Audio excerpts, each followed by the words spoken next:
ora koutou. I'm Rebecca Macbeth. I'm the media editor at HiNZ, and this is eHealthTALK NZ. Today, I'm joined by our very own Chief Executive, Scott Arrol. Welcome on the show, Scott. Lovely to have you. Can you just start by telling listeners a little bit about yourself and how you became the CEO of HiNZ? Kia ora, Rebecca. Thank you for having me on the show. It's good to have a chat about what we're up to at HiNZ. But I've been in the health sector in various roles and segments of the sector for 20 plus years. And so a lot of my background's been in home-based care, aged care, and disabilities, some mental health services as well. And it obviously is not as a clinician, but as a manager.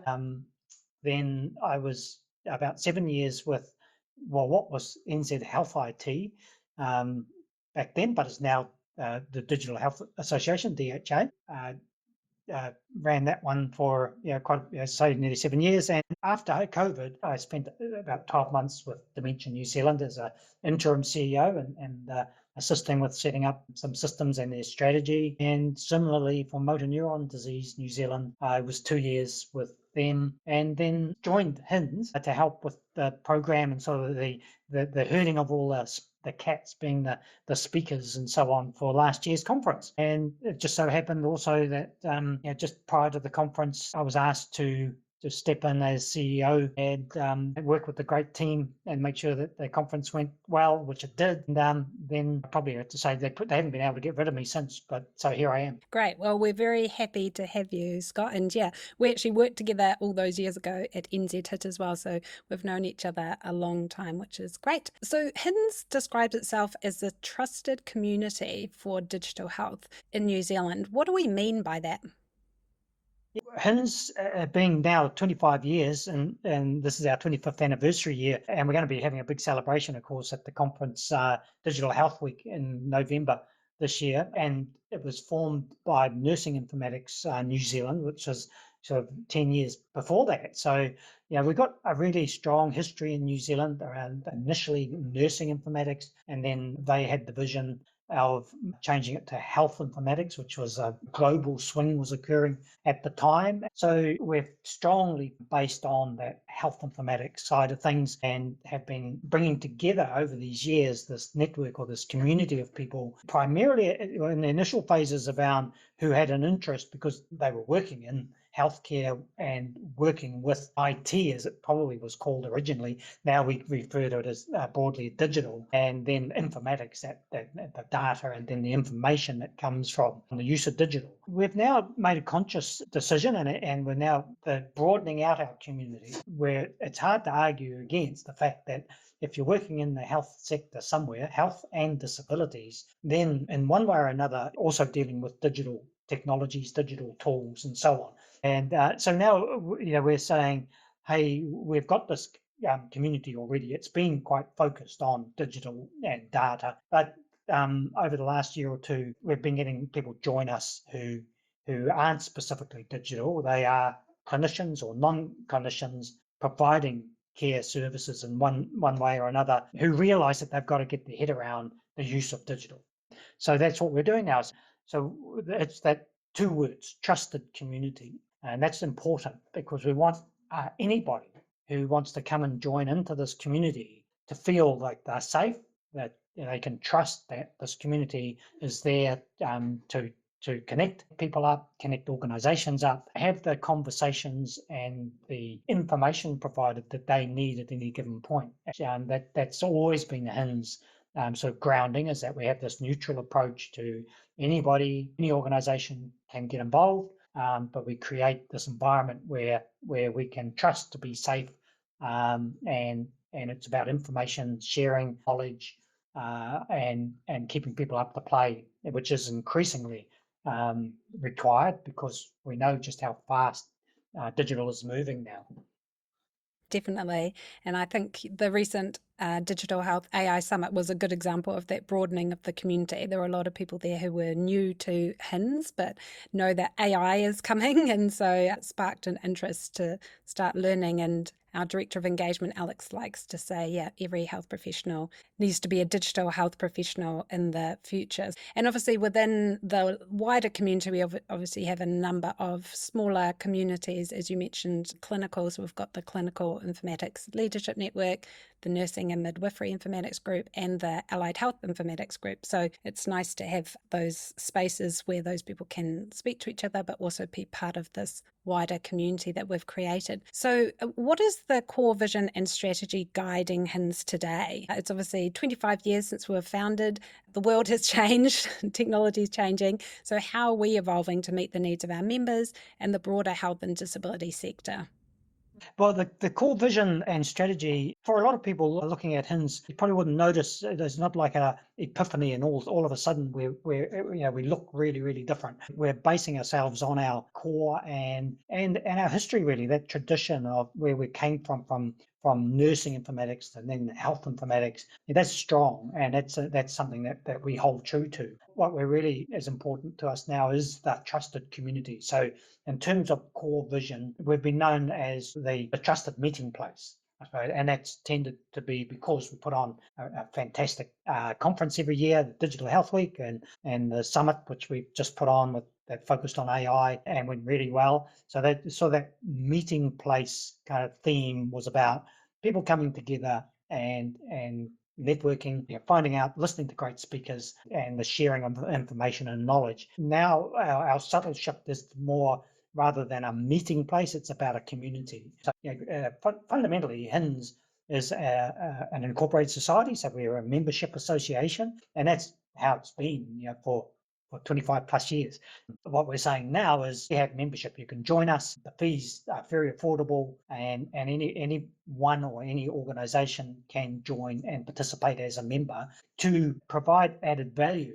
That the broadening out of the community means someone in this community can be offshore, can be in any place in New Zealand now, mostly in terms of connecting digitally or virtually. It is very much about that. The vision is still strong about bringing people together and the knowledge sharing. But now we're saying, hey, it's a community, and we are creating that trusted community in digital health in New Zealand. But that doesn't exclude anybody outside New Zealand, expanding that to a global reach as well.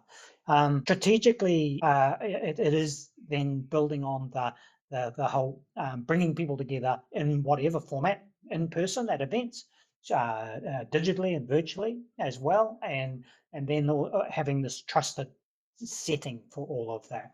And it includes industry. We've got industry partners as members. We've got clinicians. We've got non-clinicians. We've got people who work for government agencies. They're all in the community. Yeah, definitely. That sense of belonging, so important, isn't it? So you've recently had meetings with both the Minister of Health and the acting CEO of Health New Zealand. Can you just share a bit about those conversations and how you're advocating for the HINZ community at these meetings? We had a really good meeting with Minister Brown, and when I say we, that was Kyle Ford, who's our HINZ chair of the board, and both Kyle and I came away quite positive about the discussion. We felt that the minister was engaged. He'd done some homework. He'd read his briefings, and he asked some questions. He wanted to know from us, what is HINZ and what do we do? Who do we represent? All that sort of stuff. So almost what I've just talked about is what we talked about with him. We emphasised with him about the workforce, the health and disability workforce. That's a very strong part of our core. We had already provided him with a briefing for the incoming minister, which also included a copy of our workforce impact report, which came from the survey we did out of last year's Digital Health Week. What we provided was a very succinct report, and it was very clear about how the workforce was feeling. So we made sure that he was aware of that, and that there are concerns around all, but also that there's opportunities as well, that we want to and are very, very willing to work with the minister and the government agencies involved, clearly Health NZ and Ministry of Health particularly, or Whaikaha, which is not his ministry, that we're as a solution provider, we will raise concerns where we see them needing to be raised. That we will also work to help solve problems and position digital technologies as a key enabler for the delivery of quality healthcare and disability services. Yeah, I mean, our events like Digital Health Week are a big part of what brings the community together. What do you see as the role they play in fostering innovation, collaboration across, the different sectors of the community and just creating those connections across the health and the digital ecosystem? I think the recent AI summit was a really good example because we had industry there they have clearly, there's the industry partners who are doing some incredibly good work with AI. And just like the rest of us trying to keep up. And then we had people from the NGO sector, from disabilities, telehealth were obviously there. A really broad representation of what I think it was, 220, 230 people. And I think what we're seeing is that the conditions are ready for that now. People want to know more, they want to keep up, and we're here to provide that. You mentioned before that this is our 25th anniversary since HiNZ was created, 10 years or so previously it was NINZ. We're going to be celebrating this at Digital Health Week. Can you give us any insights into how we're going to be doing that? Yeah, well, it's exciting. Whenever any organization, and particularly one like this, and we're not for profit, we're an association. We were formed by members for members, and over the 25 plus years, really, our reach is right across New Zealand and even getting stronger. So we want to celebrate that. I think being 25-year anniversary, silver jubilee. So come along to the Digital Health Week in November and celebrate with us. So we want to recognize, I call them the visionaries that actually got the whole thing started, whether it was nursing informatics, and then they had the vision to then move it to health informatics, which is those sort of steps back then has created what we've now got. And I often say to people, some of them raise their eyebrow a little bit, but HINZ is a sort of organization that you serve. I don't feel like I work for HINZ. I'm serving HINZ because it's got such a strong history and tradition. And then we've got another 25 years ahead of us. Yeah, let's all celebrate it in November. Yeah, every now and again, these things have got to be celebrated. So I really encourage people just to, the registrations are open now. So get on board, sign up, get to Aotearoa Christchurch, because we're going to be celebrating there and we want you there. So we've talked about membership, we've talked about our events. The other core component or PO of our organisation is media. How do you see that evolving and serving that trusted community? Yeah, well, it's crucial. We have the three PO, these three objectives. So as you said, events, and then community, which is wraps membership into that and is getting bigger as well. And then equally as important is media, which of course, Rebecca, you're front and center on leading that. I see media as kind of the face of, the voice of the digital health sector in New Zealand and abroad. So we've had a niche in which we own of digital health media in New Zealand, and it's again broadening that out. Just as our community is broadening, so does our media, and the offers that we have, the services that we provide. These podcasts are brilliant. We know people really value them, and it's such a great medium to get messages across, but talk about things that are happening. We've gone to YouTube, of course. We're really going global. So we've got the YouTube channel that's recently started. So that's a really great space. YouTube's YouTube. It's just so massive. So it's a good indication of how serious we are about connecting and broadening our readers, our listeners, and getting more people, getting more information as much as we possibly can. So media is crucial. The three PO all work together. HINZ has probably traditionally been known more about, as a membership organisation and putting on some great events, and everybody values that and still do. But where we're heading now is this broadening out.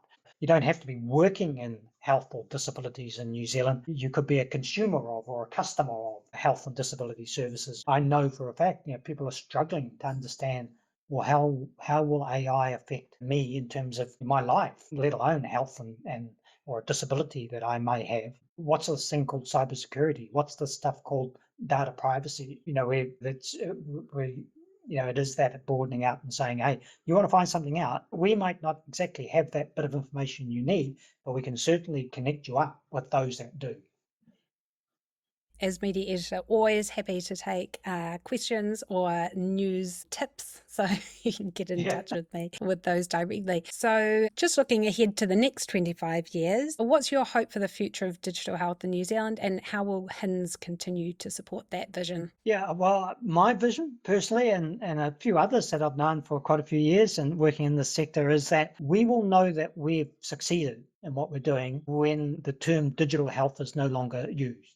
So it's health, it's healthcare, or it's disability services. It just so happens that in providing those, digital has become just embedded. It's just that is what is used as a key enabler. All the great things of AI and telehealth, whatever you want to talk about, ultimately health and disability and helping other people and providing care to them. That's about people. So digital tools, IT, informatics, data, and so forth have to be positioned as a key enabler, just like workforce is a key enabler. One of the examples I've often used is the stethoscope. You don't hear people sort of talking about their stethoscope, right? Because that hangs around the neck and then they use it when they need it. It's something that's there. They use it automatically. If we think about it like that, there's a lot of things that are used in the provision of health and disability care that are taken for granted because they've always been there. So in 25 years' time, that would be my hope, that actually in some form or other, digital technology and tools are taken for granted, and they enable the delivery of health and disability care and services. So, and I think how do we support that? I think it's these sort of conversations. It's again, like I said earlier, being prepared to kind of, it sounds a bit cliche-ish, but being prepared to push out on the edges and go, hey, there's some great stuff happening out there. Let's bring it back into the community so it can be shared. And then some stuff works really, really well. Some stuff doesn't work as well as we might have thought, but at least let's get the community looking at it, discussing it. And I see that as our role, is really that bringing that community together into a trusted environment. And I think HiNZ can help that to occur, where we get to a point where every clinician, every non-clinician, anybody that's providing care and services in the sector, mental health, wherever, they use digital as a matter of course. It's understood, it works, it enables, so it doesn't disable. So because we hear from clinicians now even that say, not another digital tool on my screen. I've already got 20 apps. I'm spending more time on my screen than with my patient. That's digital as a disabler. We want digital tools to be an enabler. We're here to provide that community. We can join them up. We can join them together, encourage that what I call collaboration, and and that'll get us 25 years. That's my vision. I'll be a lot older then, so and hopefully I'll remember what I just said today. Thank you so much for joining me today, Scott. I appreciate your time, your insights, and to all of our listeners, be sure to like and subscribe, however you're listening or watching this. Mā te wā.